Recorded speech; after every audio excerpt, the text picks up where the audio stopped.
जानते हैं? आइए तो मैं इन सबसे आपको मिलाती हूँ। लकीर दुनिया की सबसे बुनियादी चीज, मेरे बगैर कोई डिजाइन, कोई शक्ल मुकम्मल नहीं हो सकता, सब मेरे बगैर अधूरे हैं। मुझे दायरा कहते हैं, मेरे पास कोई कोने किनारे नहीं है। सूरज गोल, चंदा गोल, अम्मी की रोटी गोल, भैया की गेंद गोल, अब्बा के पैसे गोल, हर तरफ गोल ही गोल।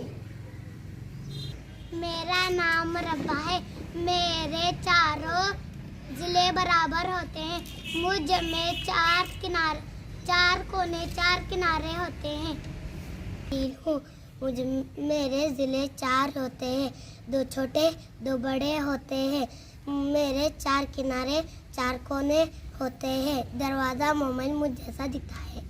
मेरे तीन जिले होते हैं, तीन कोने तीन किनारे समते हैं, समोसा मुझ जैसा दिखता है।